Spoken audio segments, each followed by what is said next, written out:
Hello, my name is Dori Blanc, and I am a hospital development liaison. I have worked for LifeLink for 12 years. Could you please describe your role and responsibilities at LifeLink? Yes, so as a hospital liaison, my role is to educate hospital staff, which is we have 63 hospitals in our DSA, and we educate the staff on the referral process as well as our donor process. We also make sure that the hospitals and our OPO are compliant. And most importantly, we build and maintain a healthy collaboration with the goal, of course, of saving lives through organ donation. Perfect. So, what is your favorite thing about your job?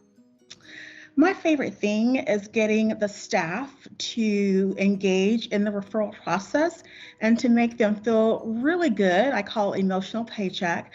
Really, really good and happy about the fact that they assisted in saving lives and giving the gift of life. So, how do you feel your experiences, either personally or professionally, help you connect to the mission? So personally for me, I lost my dad about 2.5 years ago, and just being around our FCCs, which are our family care coordinators, and our VCs, our vascular coordinators, I thought back to the many times of around them and saw how they worked with our families. And that gave me coping skills, and that helped me through my grieving process. And it also helped me work with my own family on dealing with the grief that we suffered with my dad's death. And professionally, it really helped me to know that I have to seize every single moment of the day because nothing is promised to you. And also, I learned to grow in every minute of the day because there's always room to grow, both emotionally, mentally, and physically. So that is personally, professionally, that's what LifeLink has done for me. So, what's an interesting fact about your job that others might not know? Well, the only thing I think of is that for me, it is something that I have, being in this type of industry that LifeLink is in, it's something that I have always been in. I used to work for another organization that dealt with death and dying. So this is a continuation of that. So I'm just have a passion about helping people at a very difficult time in their lives, and also working with staff who are also working with people at this difficult time in their life. I find my joy. I kind of balance that with the fact that we're saving lives at the same time. So, August is National Minority Donor Awareness Month. Why do you think this celebration is important to reach out to multicultural communities? Well, now, especially as we go through these times, it's so important to realize that the country itself is so diverse, and it's such an advantage to have the contributions of many cultures, many traditions, many values, many beliefs, and many faiths, because we all learn from each other. We all enjoy from and learn from each other. And so it's important to know that in order for us to serve each other, we have to learn from each other. In order to learn from each other, we have to accept each other.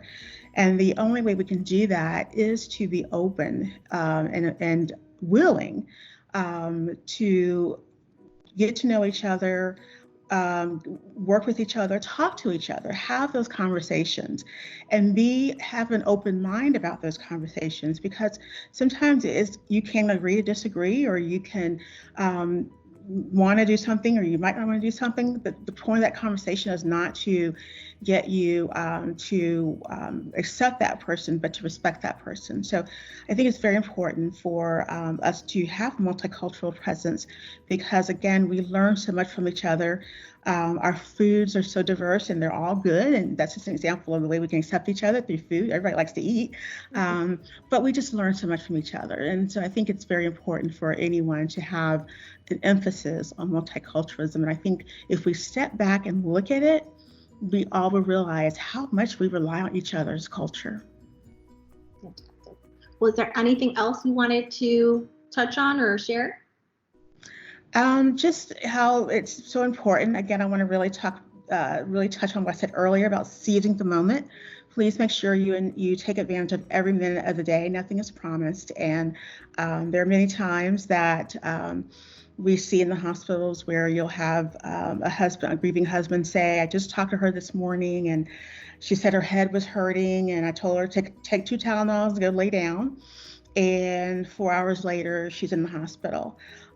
So it's those moments that make us sit back and think about how precious life is. And so we strongly encourage you to take care of yourself as well, but certainly at that time where you have an option to save lives, I can't tell you how important it is to those families and that patient, that recipient who will live on in your loved one's name.